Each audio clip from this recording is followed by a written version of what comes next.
1 합격 노트 문제 보도록 하겠습니다. 틀린 것은 했는데 권리금 회수 기회를 보장해 주지 않아서 손해가 발생한 경우 손해배상액은 현 세입자 권리금 평가액하고 새로운 세입자가 지급하려는 권리금 중에서 높은 금액이 아니고 낮은 금액을 초과할 수 없다. 그 다음에 월세로 돌리는 경우에는 1할 2푼 12% 또는 기준금리 4.5배 중에서 낮은 비율을 초과할 수 없다. 낮은 건지 높은 건지 지금 묻고 있습니다. 3번 상가는 주인이 직접 장사하겠다 이런 말 하는 순간 손해배상해야 됩니다.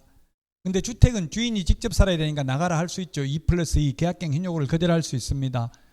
그렇게 해놓고 거짓말 시키고 주인이 안 살고 다른 데 세를 놓으면 손해배상해야 되죠. 예, 손해배상해야 되고요. 그 손해액은 환산월차임 3개월분 임대인이 제3자에게 임대하여 얻은 환산월차임과 계약갱신 거절 당시 환산월차임 간의 차액의 2년분에 해당하는 금액, 실제 손해 입은 액 중 낮은 금액이 아니고 높은 금액입니다. 높은 금액. 세 개 중에서 높은 금액, 큰 금액을 손해배상해야 됩니다. 자, 그 다음에 주택은 임대차 기간 끝나기 6개월 전부터 2개월 전까지 계약갱신을 통지하지 아니하거나 계약 조건을 변경하지 아니하면 갱신하지 아니한다는 뜻의 통지를 하지 아니한 경우에는 묵시적 갱신, 법정 갱신, 자동 연장되죠. 세입자 입장에서는 자동 연장이 가장 좋다고 했죠. 자, 그 다음에 2번입니다. 2번. 틀린 것은 했는데 이게 시험에 가장 많이 나왔다고 했어요. 최저 매각가격 10분의 1이라고 했잖아요. 매수보증금, 항고보증금은 매각대금의 10분의 1. 이게 기출문제입니다. 이 기출문제는 이 정도 좀 짧게 내야 되는데 앞에 1번은 기출문제 아니에요. 제가 내다 보니까 지문이 길죠. 실제 기출문제는 그렇게 질문 길게 안 나옵니다. 그 모의고사도 보고 지문 긴 거는 이거 실제 이렇게 나오기 어렵다고 보시면 돼요. 지금 이 화면에 들어가는데 이 정도 글자 크기가 돼야 된다고 한 슬라이드에 들어가는데 이게 기출문제라고. 이 문제가 좋은 거예요. 이런 게 좋은 거고 쉽잖아요. 기출문제니까. 이게 딱 최고 좋은 문제예요. 경매에서는. 자, 1번 차순위 매수신고는 최고가 매수신고인 신고한 금액에서 그 보증금을 넘지 않는 때에만 X로 줄되어 있어요. 넘는 때에만 할 수 있고요. 자, 그 다음에 2번 매각 방식 2가지가 아니고 3가지라고 했죠. 3가지. 그 다음에 3번 저당권, 건저당권, 담보가등기, 압류, 가압류는 무조건 소멸, 삭제, 소재, 말소된다. 같은 말입니다. 무조건 지워진다. 깨끗하게. 그 다음에 유치권, 분묘기지권, 법정지상권은 무조건 인수된다. 자, 그 다음에 5번은 항고보증금은 매각대금의 10분의 1이라고 했죠. 암기 프린트 56번에 10분의 1에 3번에 있습니다. 2번 좋습니다. 문제. 3번도 기출문제 아니겠죠. 이렇게 지문 긴 거는 기출문제 아닙니다. 글자 적은 거는 제가 낸 거고요. 이거는 자, 틀린 것은 했는데 세종시, 용인시, 화성시, 세용화, 김포의 경우에 1억 4,500만 원 이하인 경우 4,800만 원. 이번에 이게 올해 바뀐 내용이죠. 우리 기본서에는 이렇게 안 돼 있을 거예요. 기본서는. 기본서. 요약집 가지고 계신 분은 요약집은 몇 페이지에 있는지 한번 볼까요?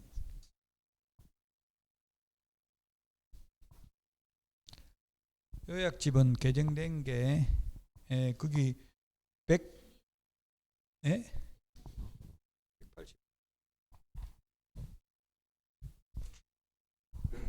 181번 페이지에 있네요. 이게 바뀐 내용이에요. 바뀐 내용. 서울은 1억 6,500 이하인 경우 5,500. 그 다음에 과밀억제권역은 1억 4,500만 원 이하인 경우 4,800.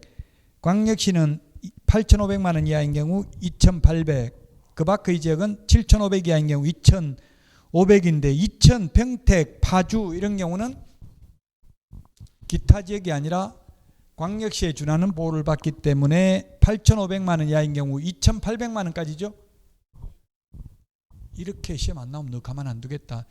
이렇게 하는 분이 있던데 인터넷에 안 나올 수도 있어요. 그냥 바뀌었으니까 한번 관심을 가지고 보라고 문제 내놓은 거예요. 올해 바뀌었다고요. 2023년 2월 21일부로 개정됐습니다. 주택은 6개월 전부터 2개월 전까지, 상가는 1개월 전까지죠. 1개월 전까지. 상가는 1개월 전까지, 주택은 2개월 전까지입니다. 이 4번은 무슨 말이에요? 그럼 4번은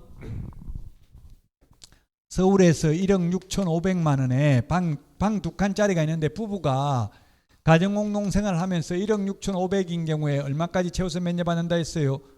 5,500만 원까지죠?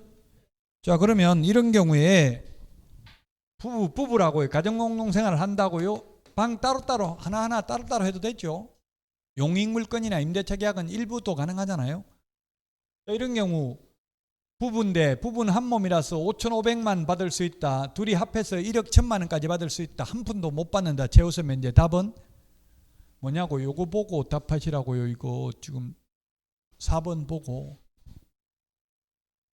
5,500 받는다. 2번 플러스 해가지고 1억 1,000 받는다. 2번. 3번은 한 푼도 못 받는다. 답은 한 푼도 못 받는다는 뜻이에요.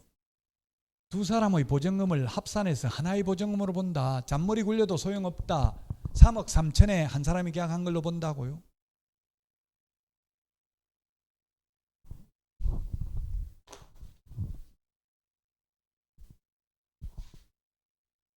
(2번이) 지금까지 한 것 중에서는 가장 중요하겠죠.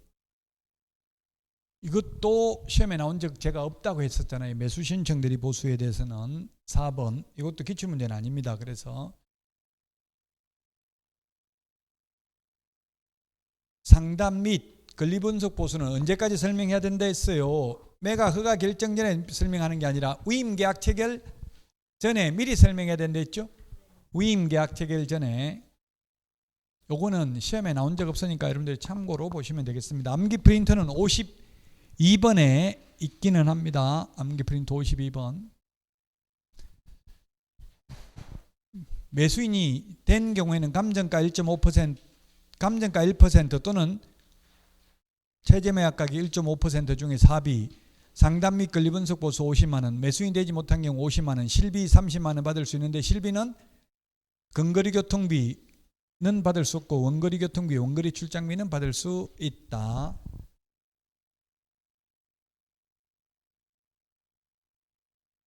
지금 이것도 조금 전에 했던 말인데 이것도 시험에 나온 적은 없습니다. 나온 적은 없는데 이게 지금 반대로 됐잖아. 반대로 최저매각 가격이 1.5%. 자, 이게 뭐냐면 맨 처음에 감정가가 최저매각 가격입니다. 1억에서 그 다음에 떨어져 가지고 8천만 원 됐다고요. 그럼 8천만 원에 낙찰 받아줬으면 이게 감정가라고요. 감정가. 이게 최저매각 가격 떨어진 게 최저매각 가격이거든요. 계속 떨어진다고 했잖아요. 6,400, 그 다음에 5,100 유찰되면, 그럼 결국 싸게 낙찰 받아주면은 최저매각 가격의 1%밖에 못 받고 비싸게 낙찰 받아주면 많이 받을 수 있다면 무조건 비싸게 해가지고 오히려 위임인에게 피해를 입히겠죠. 그래서 이게 최저가격이 1.5%니까 얼마에 120만 원 받을 수 있다고. 감정가 1% 100만 원 또는 싸게 낙찰 받아주고 120만 원 받을 수 있다고요. 그냥 1억에 처음에 했으면 100만 원밖에 못 받는데. 답 1번인데요. 시험에 나온 적은 없으니까 너무 깊이 고민하지 말고 그냥 가볍게 읽어보시면 되겠습니다.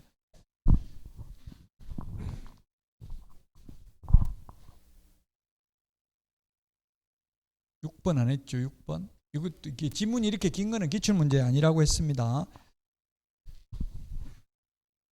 6번에 4번 틀린 것은 했는데 이게 5년에서 몇 년으로 바뀌었어요? 이게 5년이 아니고 10년이죠. 10년. 옛날에 5년에서 10년으로 바뀌었잖아요.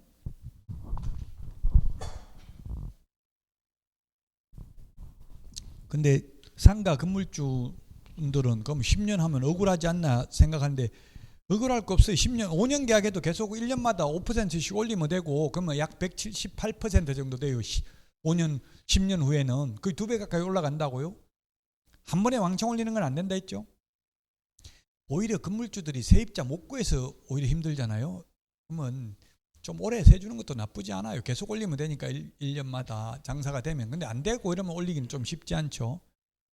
우리나라는 오래된 상가 없어요. 50년 된 상가 거의 없잖아요. 우리나라는. 일본, 유럽 이런 데 가면 몇백 년 된 것들 많아요. 일본도 맛집 이런 거는 몇백 년 넘은 데도 있고 그렇더라고요. 우리도 이제 좀, 근데 우리나라는 그렇게 오래 버틸 수가 없어요. 장사 잘 되면 주인이 내쫓고 내가 직접 한다. 안 되면 보증금 다 까먹을 때까지 안 내주고 이렇게 해요. 최초 임대차 기간을 포함한 전체 임대차 기간이 10년을 초과하지 않는 범위 내에서 계약갱 신용권 행사할 수 있고요. 여기 10년이네 10년. 그래서 5년이 아니고 10년입니다. 그 다음에 이거 3번은 다 개정된 내용이긴 합니다. 권리금 회수기회 보장 옛날에 3개월인데 지금 6개월간 해줘야 된다고. 계약기간 끝나기 6개월 전부터 계약기간 끝날 때까지 새로운 세입자 데려오면 주인은 정당한 사유 없이 거절하면 안 되는데, 거절할 수 있는 사유가 엄청나게 사실은 많아요. 핑계댈 수 있는 게, 주의할 점은 주인 입장에서는 주인이 직접 장사하겠다 나가라 이건 안 돼. 10년 했어도 권리금 회수 기회는 보장해 줘야 돼. 20년 장사했어도 주인 직접 장사하겠다 이 말 하는 순간 손해배상해야 됩니다.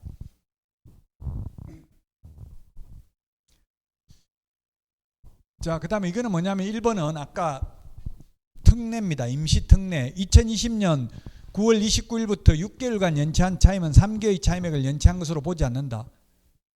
그럼 6개월 월세 떼먹어도 된다. 아니면 나중에 연체자까지 보태가지고 물어내야 된다. 답은 뭡니까? 코로나 때문에 장사가 안 돼서 월세 6개월 안 냈다 해도 내쫓을 수는 없는데, 그럼 나중에 영업이 정상화되면 옛날에 안 냈던 거 연체자까지 계산해서 내야 된다. 안 내도 된다. 답은 연체자까지 다 내야 됩니다. 임대인의 그 밖의 권리는 영향을 미치지 않는다 이렇게 돼 있어요.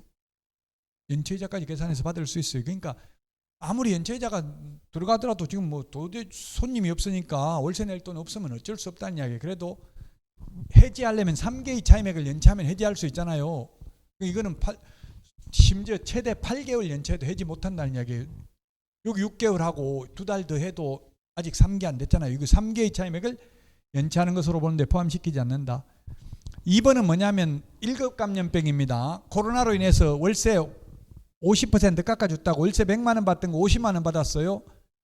그 영업이 정상화되는데 50만 원 받던 거 이제 원상복구 시키자. 옛날에 100만 원 있으니까 다시 100만 원 올리자 하니까 세입자가 안 된다. 50만 원 깎아줬으니까 50만 원에서 1년에 5%밖에 못 올린다. 이렇게 할 수는 없다. 원상복구 시키는 거는 그냥 바로 올리도 된다는 이야기예요. 영업이 정상화되면.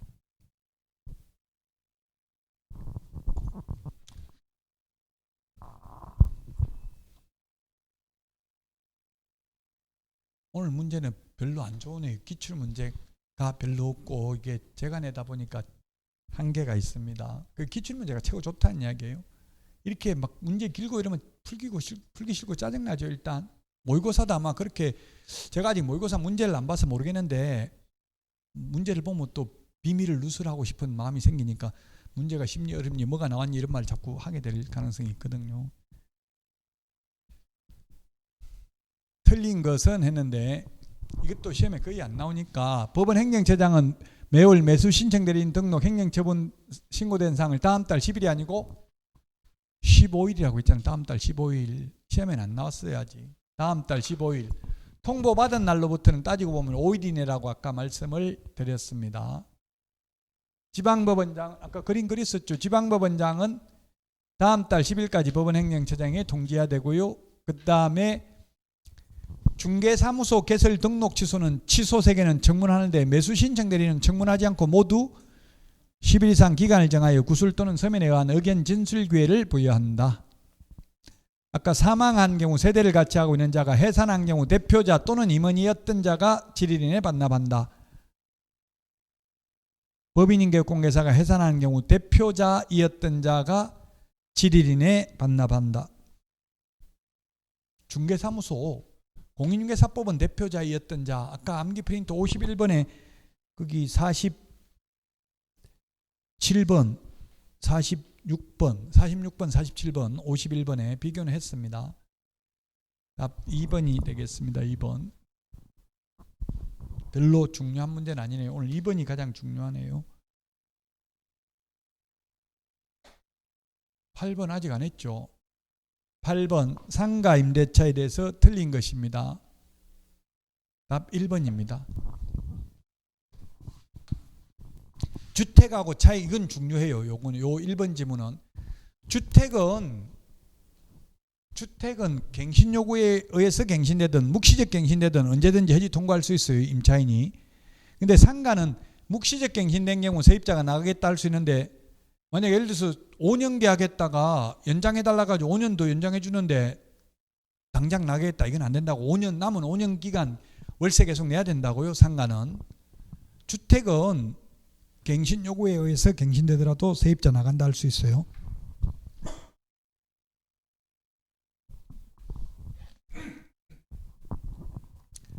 의인이 3번하고 구분해야 된다고. 3번하고 1번하고 구분해야 돼요. 주택의 경우에는 갱신 요구에 의해서 갱신돼도 언제든지 나갈 수 있습니다. 상가도 묵시적 갱신된 경우 3개월 지나면 효력이 발생하고요. 그 다음에 주택 법정갱신 묵시적 갱신된 경우 나가겠다 하면 3개월 지나면 효력이 발생하고요.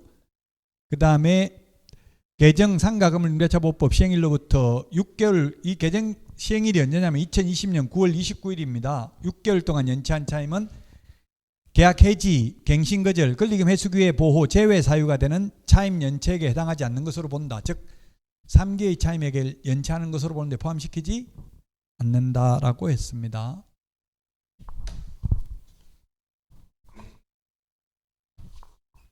자, 그 다음에 9번 매수 신청 대리와 관련해서 틀린 것입니다. 이거는 기출문제입니다. 매수 신청 대리 실무교육은 지방법원장이 아니라 법원 행정처장이 지정하는 교육기관에서 받아야 된다. 지방법원장에게 등록해야 된다. 개업공개사가 3번 직접 출석해야 된다. 소공 안 된다. 임원도 안 된다. 분사무소 책임자도 안 된다. 이거는 기출문제네요. 2명 이상을 동시에, 2명한테 낙찰받아 줄게, 2명한테 동시에 사랑해야 한다, 너만. 사기라고 했죠. 이거는 안 된다. 이거는 2명이 될 수 없으니까 1등은 1명만 뽑으니까 어차피. 자, 그 다음에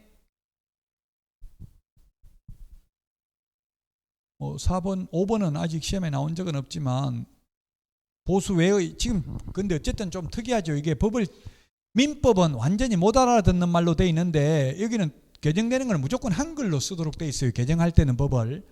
그래서 보수 이외의 명목으로 돈 또는 물건을 받거나 예규에서 정한 보수 이상이 아니고 초과인데 이상이라고 돼 있어요. 이게 법이 잘못돼 있다고 제가 잘못 적은 게 아니고 논리적으로 보면 모순이지만 틀렸다고 하면 안 돼요.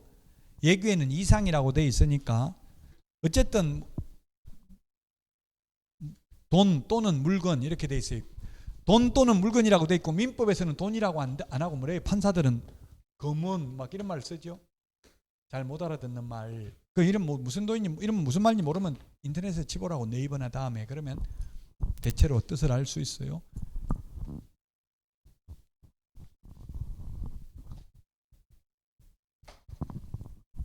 자, 10번도 중요하네요. 이것도. 자, 그거 아까 이 민법에도 출제됐었죠. 서울에서 환산보증금 9억 초과하는 경우에도 적용되는 게 임시 표준 대개, 영덕대개가 아니라 표준 대개를 먹으라고 권했다. 임시로, 영덕대개 없으니까 임시로 표준 대개를 먹으라고 권했다. 이렇게 암기하도록 하겠습니다. 민법에도 출제됐고요. 임시 특례 2020년 9월 29일부터 6개월간 연체한 차임은 3개의 차임액을 연체하는 것으로 보는데 포함시키지 않는다. 이거는 9억 초과하더라도 적용된다. 표준계약서, 상가임대차 표준계약서, 표준권리금계약서 사용권장, 대항력, 계약갱신요구권, 권리금 회수기회 보장 3개의 차임액을 연체한 경우 해지할 수 있는 것 적용됩니다. 이것도 2번도 적용돼요. 요거는 지금 여기 해에 해당돼. 해.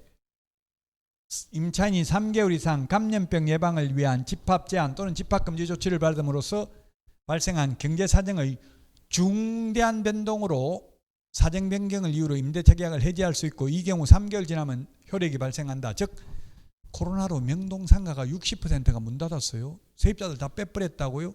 근데 주인은 보증금 안 돌려주는 거예요. 계약 기간 동안 월세 꼬박꼬박 내야 된다고 안 내면 그 보증금에 다 까버린다고요.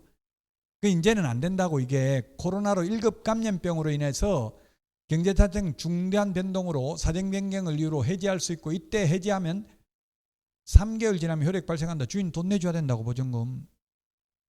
요거는 9억 초과하더라도 적용됩니다. 여기 해지에 해당됩니다. 자, 근데 우선 면제 못 받고요. 9억 초과하면 우선 면제, 최우선 면제 못 받고요. 그 다음에 5%밖에 못 올린다. 이것도 적용 안 됩니다. 서울에서 9억 초과하면 시세만큼 올릴 수 있습니다. 그래서 지금 문제가 되는 게 서울에 가로수길 계속 무슨 길이 새로 생기더라고요. 요즘 또 신당동 떡볶이 길이 또 요즘 뜨고 있다더라고요. 그렇게 상권이 활성화되면 세입자들, 손님들이 많이 오고, 손님들이 많이 오면 매출액이 늘어나고, 그러면 세입자들이 돈을 많이 벌겠죠. 그럼 주인은 계속 보증금 올리는 거예요. 왜냐하면 5% 초과해도 된다고, 주변 시세가 올랐으니까 또 올려달라 이렇게 하면 안 올려주기가 쉽지 않아요. 세입자는. 그러면 학계론에서 이런 걸 뭐라고 그래요? 젠트리피케이션, 계층 이동이 된다고요. 젠트리피케이션이라는 거는 젠틀맨, 신사화된다 이 뜻인데, 젠트리피케이션은 자꾸 상권이 활성화되면 기존 세입자들 내쫓기고 이제 대형 프랜차이즈 가맹점업 이런 게 들어오게 된다는 이야기입니다. 그러니까 세입자들이 서러워요. 사실은 주인보다는. 제가 볼 때는 장사가 잘 돼도 걱정이고, 자꾸 올리니까, 안 되면 월세를 못 내니까 걱정이라고요. 9억 초과하면 시세만큼 올릴 수 있다.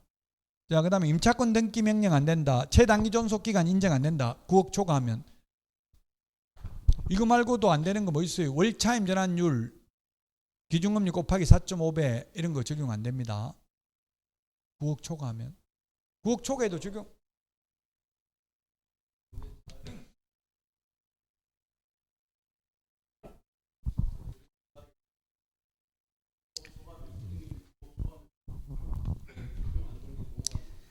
예.